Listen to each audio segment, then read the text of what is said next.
নমস্কার বন্ধুরা, welcome to my channel Soumi's blog. আপনারা আমাকে অনেকগুলো কোশ্চেন করেছেন অমরনাথ যাত্রা সম্পর্কে। কিভাবে পড়ছি ডেট করবেন, কিভাবে পড়ছি ডেটের সাথে ট্রেনের টাইম অ্যাডজাস্ট করবেন। আমি এই সমস্ত তথ্য নিয়েই আজকের ভিডিওটা বানাচ্ছি, তাই পুরো ভিডিওটাই দেখবেন। দেখুন, গত বছর 2023-এ আমরা গিয়েছিলাম অমরনাথ যাত্রায়। আমাদের ডেট 1 জুলাই ছিল, কিন্তু ভাগ্যক্রমে ওটাই ছিল প্রথম দিন, যাত্রা শুরুর প্রথম দিন। আপনাকে যদি প্রথম দিকে যাত্রা করতে হয়, মোটামুটি আপনি জুন মাসের লাস্টের দিকে পেহেলগামে পৌঁছে যাবেন। আমরা সেই রকমই একটা ক্যালকুলেশন করেই এই টিকিটটা কেটেছিলাম। যেমন ধরুন 3 জুলাই এবছর ছিল, আমরা যে 2023-এ গেছিলাম, 3 জুলাই ছিল গুরু পূর্ণিমা। আমরা এই গুরু পূর্ণিমার ডেটটাকেই কিন্তু লক্ষ্য রেখেছিলাম যে ওই দিন আমরা বাবার দর্শনে যাব। কিন্তু কোইন্সিডেন্স পুরো ব্যাপারটাই আমাদের অ্যারেঞ্জ হয়েছে। আমরা জুন মাসের লাস্টের দিকে পৌঁছে গেছিলাম জম্মুতে। আর আমরা যখন অনলাইন পড়ছি করেছিলাম, কোইন্সিডেন্স ওই ডেটটার সঙ্গে আমাদের অ্যাডজাস্ট হয়েছিল। কিন্তু সবার ক্ষেত্রে তো এটা হবে না, সুতরাং আপনাকে ক্যালকুলেশনটা করতে হবে। কিভাবে করবেন? আপনি মোটামুটি 3-4 বছরের একটা দেখবেন রেকর্ডে, জুলাই মাসের প্রথম দিকেই কিন্তু যাত্রা শুরু হয়, কিংবা জুন মাসের একদম লাস্টের দিন বা জুলাইয়ের ফার্স্ট, এরকম থেকেই কিন্তু যাত্রা শুরু হয়। সবসময় চেষ্টা করবেন যে প্রথম দিকে যাত্রা করা, কারণ পরের দিকে কিন্তু যাত্রাটা খুব হ্যাম্পার হয়। বিভিন্ন বৃষ্টি হোক বা শিবলিঙ্গ গলে যাক, এই সমস্ত কিছু চেষ্টা করবেন সব সময় যাত্রা প্রথম দিকে রাখার। তাই জন্য চেষ্টা করবেন জুন মাসের শেষের দিকে জম্মু পৌঁছে যাওয়ার, আর ডেটটা মোটামুটি প্রথম দিকে হবে, যেহেতু জুলাইয়ের ফার্স্টের দিকেই ডেট শুরু হয়।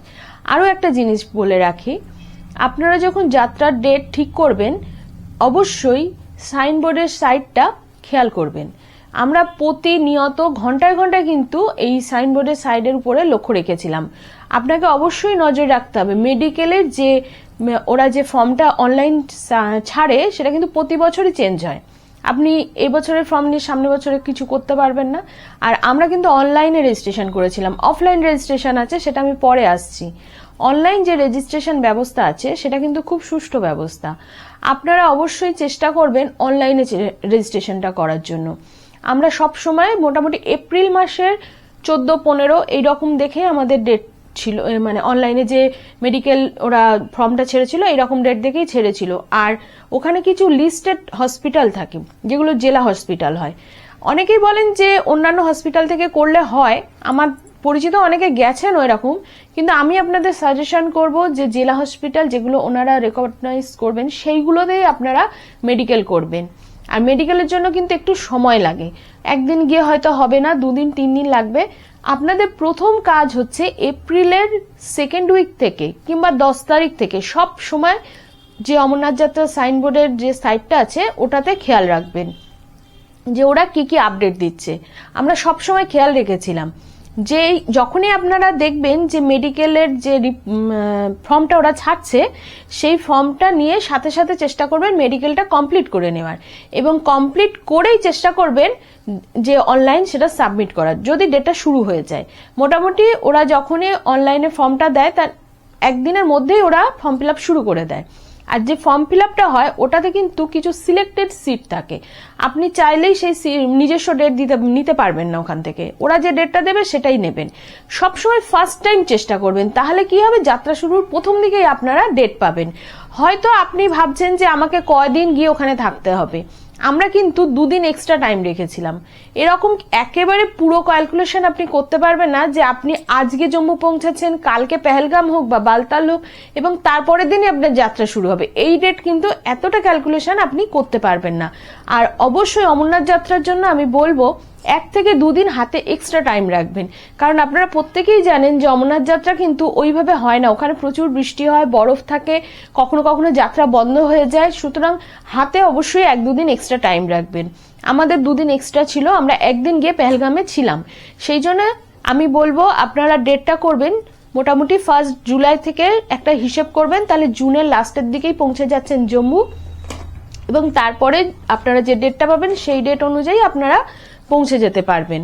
আর যদি এক্সট্রা টাইম থাকে পেহেলগামে গিয়ে একদিন এক্সট্রা থাকবেন, তাহলে আপনাদের রিস্ক কম হয়, কারণ অনেক রিস্ক থাকে, অনেক রকম সমস্যা হয়। আমরা যাত্রা করে আসার পরে প্রায় 5 দিন যাত্রা বন্ধ ছিল, আমরা বাবার কৃপায় কোনো রকম সমস্যা পাইনি, কোনো বৃষ্টি পাইনি। সামান্য বালতালে নামার সময় বৃষ্টি হচ্ছে, তাতেই আমাদের অবস্থা খারাপ হচ্ছিল। আমার পরিচিত অনেকেই তারপরে গিয়েছে অমরনাথ যাত্রায়, তারা প্রচুর সমস্যায় পড়েছে। রাত 1:30টার সময় তাদের বালতালে নামতে হয়েছে, তারা পেহেলগাম হয়ে গিয়েছিল। বৃষ্টি হলে ওই পথ ভয়ঙ্কর হয়ে ওঠে। আমি বারবার আপনাদেরকে বলবো, আপনারা হাতে অবশ্যই একদিন এক্সট্রা টাইম রাখবেন। তাহলে আপনারা নিশ্চয়ই বুঝতে পারছেন যে পর্চির ডেট কিভাবে করতে হবে আর ট্রেনের টিকিট কিভাবে কাটতে হবে। মোটামুটি এইভাবে ক্যালকুলেশন করবেন যে জুনের শেষের দিকে আপনারা জম্মু পৌঁছে যাচ্ছেন, তাহলে 1-2 দিন হাতে যদি এক্সট্রা টাইম থাকবে, জুলাইয়ের ফার্স্টের দিকেই মোটামুটি যাত্রা শুরু হয়ে যায়। এইটুখানি রিস্ক বা ক্যালকুলেশন আপনাকে নিতেই হবে এবং এইভাবেই টিকিট আর পর্চির ডেটটা করবেন। অবশ্যই আমি বলবো অনলাইন করবেন, আমি অফলাইন করিনি। অফলাইনে অনেকটা লেন্দি প্রসেস আছে, ব্যাংকে যেতে হয়, ফর্ম দেয়, ওরা অনেক পরে ফর্ম পায়, কিন্তু অনলাইন প্রসেস খুব দ্রুত হয়। আর সিট কিন্তু খুব লিমিটেড থাকে। চেষ্টা করবেন সব সময় ফলো রাখবেন সাইনবোর্ডের সাইড এবং সব সময় সেটাকে আপডেট থাকার চেষ্টা করবেন। যখনই দেখবেন মেডিকেলের ফর্ম দিচ্ছে, মেডিকেলের ফর্ম তুলে নিয়ে মেডিকেল করবেন। অবশ্যই জেলা হসপিটাল যেগুলো ওরা সিলেক্ট করবে সেখান থেকেই চেষ্টা করবেন করার, কারণ ফর্ম একবার রিজেক্ট হয়ে গেলে আপনি কিন্তু ওখানে গিয়ে আর কোনো রকম ভাবেই এন্ট্রি করতে পারবেন না। আরো একটা প্রসেস আছে বলি, আপনি যদি মনে করেন এখান থেকে মেডিকেল করে নিয়ে ওখানে পৌঁছে যাবেন, গিয়ে ওখানে ভগবতীনগরে যাবেন, কিংবা ওখানে যে সমস্ত বৈষ্ণোদেবী ধাম বা আরো 3টে ধাম আছে, অনেক কালী ভবন ধাম আছে, কিন্তু ওখানে অনেকটা লেন্দি প্রসেস আমি দেখেছি। কারণ ওখানে গেলে আপনাকে লাইন দিতে হবে, রাত্রেবেলা জেগে লাইনে থাকতে হবে, আর আপনি প্রথম দিকে ডেট তো পাবেন না, 1-2 দিন পর থেকে ওখানে ছাড়বে। সুতরাং অনেকটা লেন্দি ব্যাপার। সবসময় চেষ্টা করুন অনলাইন থাকার। অনলাইনে করলে না অনেকটা সুবিধা। আমরা 12 জন গিয়েছিলাম। আমার দাদাই মেনলি এই উদ্যোক্তা, আমার দাদাই এই অনলাইন প্রসেসটা করেছিল। এবছরও হয়তো ওরা যাবে আবার। সুতরাং আমি যেভাবে বলছি এইভাবে করবেন, কোনো রকম সমস্যায় আশা করি পড়বেন না। জুনের লাস্টের দিকে পৌঁছে যাবেন, জুলাইয়ের ফার্স্টের দিকেই আপনার ডেট থাকবে। 1-2 দিন হাতে এক্সট্রা টাইম থাকলে মনে করবেন সেটা খুবই ভালো, কারণ যাত্রায় প্রচুর সমস্যা হবে। হয়তো বৃষ্টি পাবেন না, আমরা যেরকম পাইনি, সেটা যদি কেউ না পান সেটা তো অবশ্যই বাবার কৃপা, খুবই ভাগ্যের কথা, কিন্তু বৃষ্টি পাবেন এইটা ধরে নিয়ে আপনাকে যেতে হবে। তাহলে বুঝতে পারলেন ডেটটা মোটামুটি কিভাবে ক্যালকুলেশন করবেন আপনারা। আশা করছি আপনার ডেটটা মোটামুটি বুঝে গেছেন কিভাবে করতে হবে। তাহলে এবার পরবর্তী যে স্টেপগুলো আছে সেগুলো সম্পর্কে একটু আলোচনা করি। অবশ্যই অমরনাথ যাত্রার একটা ভাইটাল দিক হলো ব্যাগ ক্যারি করাটা কিন্তু খুব কষ্টসাধ্য ব্যাপার। ওখানে পিট্টু পাওয়া যায়, পিট্টু যদি আপনারা চার্জ দিয়ে পিট্টু নিতে চান সেটা আপনারা নিতে পারেন, কিন্তু যদি কেউ মনে করেন নিজের ব্যাগ নিজে ক্যারি করবেন, কিন্তু আমি কিন্তু অবশ্যই আপনাদের সাজেশন দেব ব্যাগ যেন খুব লাইট ওয়েট হয়। অনেক রুকস্যাক ব্যাগ আছে যেগুলো খুব ভারী হয়, সেরকম ব্যাগ একদম নেবেন না। ব্যাগটার ওজন যেন লাইট থাকে, এটা হলো প্রথম আপনারা দেখবেন যে ব্যাগের ওজন আছে কম, ঠিক আছে। তারপরে ব্যাগে আপনারা কি কি নেবেন, কোনো এক্সট্রা বেশি জামা কাপড় নেবেন না। আমরা 2023-এ গেছিলাম, বিগত 10-12 বছরের মধ্যে এই বছর ছিল সব থেকে বেশি বরফ। আশা করছি সামনের বছর এত বরফ পড়বে না। ওখানে যে সমস্ত টেন্টওয়ালা আছে তাদের সঙ্গে আমার অনেক পরিচয় হয়েছে, ফোনে কথাও হয়, তারাও বলেছেন যে এবছর এত বরফ নেই। সুতরাং এবছরের জন্য আপনারা ব্যাগে অত কিছু নেবেন না। যদি আপনারা পেহেলগাম হয়ে যান, শেষনাগে যদি আপনারা থাকেন, সেই জায়গাটা হবে একটু বেশি ঠান্ডা, নাহলে পঞ্চতরণীতে কোনো রকম ঠান্ডা পাবেন না।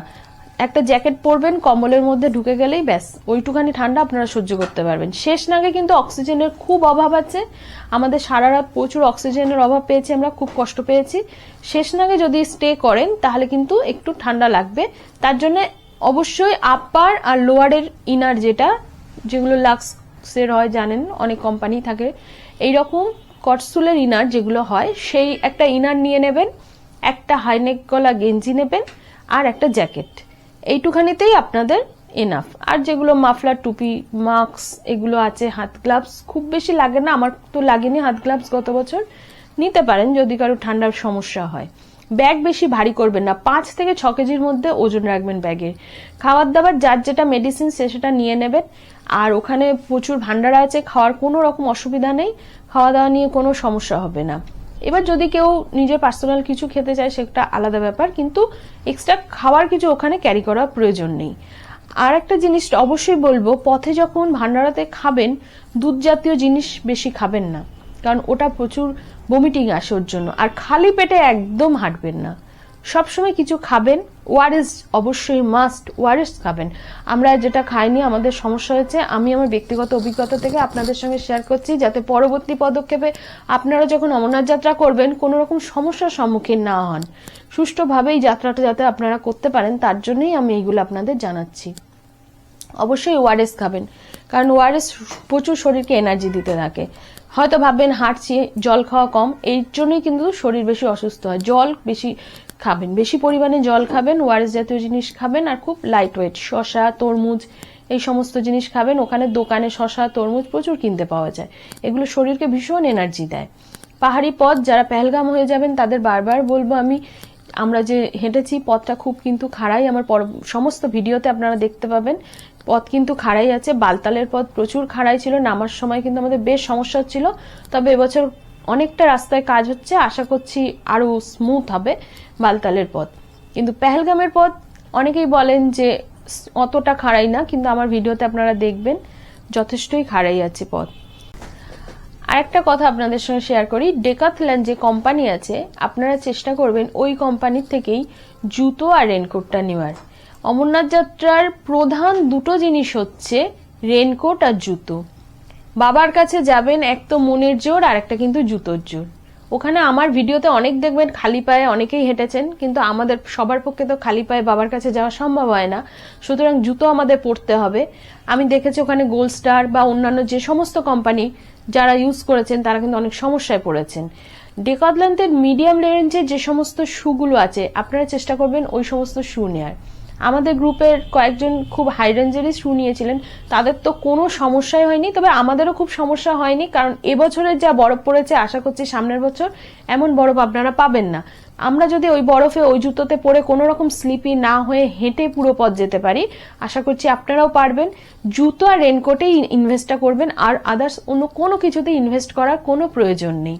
জুতোটা ডেকাথলনের যে মিডিয়াম রেঞ্জ আছে সেইগুলোর মধ্যেই নেওয়ার চেষ্টা করবেন, কারণ ওর গ্রিপটা ভীষণ ভালো হয়। অন্যান্য কোম্পানি আমি দেখেছি, আমার ব্যক্তিগত অভিজ্ঞতার থেকে প্রচুর স্লিপ করেছে, বিশেষ করে গোল্ড স্টার তো স্লিপ করেছে, আমি দেখেছি আমার সামনে, কিন্তু আমাদের জুতো কোনো স্লিপ করেনি। আর বালতাল দিয়ে যখন নামবেন তখন খাড়াই পথে নামাটা কিন্তু বেশ কষ্টসাধ্য, জুতো ভালো থাকতে হবে, তাহলে বৃষ্টি হলেও কোনো স্লিপ হবে না। আর একটু চেষ্টা করবেন যেন ওটা ওয়াটারপ্রুফ হয়। সমস্ত জুতো ওয়াটারপ্রুফ হয় না, কিছুটা হয়তো ওয়াটারপ্রুফ থাকে, চেষ্টা করবেন ওয়াটারপ্রুফ। পিট্টুতে যদি ব্যাগ দেন, আপনার নিজস্ব একটা ছোট ব্যাগ অবশ্যই রাখবেন, তাতে মেডিসিন থাকবে, আর অবশ্যই মাস্ট থাকবে সেটা হলো রেনকোট। রেনকোট কিন্তু কাচ্ছাড়া করবেন না। অনেকে পিট্টুতে ব্যাগ দিয়ে দিচ্ছেন, রেনকোট সেই ব্যাগে চলে যাচ্ছে, পথে কিন্তু প্রচুর সমস্যার মধ্যে পড়ে যাচ্ছেন। সুতরাং রেনকোট কাচ্ছাড়া একদম করবেন না। পাহাড়ি পথ যখন তখন যে কোনো সময় বৃষ্টি হতে পারে, বৃষ্টি হলে ওই পথ ভয়ঙ্কর হয়, বারবার আপনাদেরকে বলছি। অবশ্যই রেনকোটটা সঙ্গে রাখবেন, আর সানগ্লাসটাও চেষ্টা করবেন একটু ভালো কোম্পানির নেওয়ার, কারণ ওখানে সূর্যের আলোতে চোখে ভীষণ সমস্যা আসে। সানগ্লাসটা একটু ভালো কোম্পানি নেবেন, তাহলে কোনো রকম সমস্যা হবে না। তাহলে আশা করছি আমি আমার সমস্ত তথ্য আপনাদেরকে দিতে পারলাম, কিভাবে ট্রেনের টিকিটের সঙ্গে পর্চির ডেট অ্যাডজাস্ট করবেন, ব্যাগটা কিভাবে নেবেন, আর সঙ্গে কি কি নেবেন, পথে কিভাবে যাবেন। আমি আমার ভিডিও ডেসক্রিপশন বক্সে যে সমস্ত কোম্পানি আমি ইউজ করেছিলাম, ট্রেকিং ব্যাগ, জুতো, রেনকোট, সমস্ত কিছুরই লিংক আপনাদের সঙ্গে শেয়ার করে দেব, আপনারা চাইলে ওখান থেকেও দেখে নিতে পারেন। সুতরাং এই ভিডিওটা আপনাদের যদি ভালো লাগে তাহলে আমার সঙ্গে থাকবেন আর বন্ধুদের মধ্যে শেয়ার করে দেবেন। আর বাবার নাম নিয়ে সকলেই অমরনাথ যাত্রার জন্য প্রস্তুতি নিন। জয় ভোলে।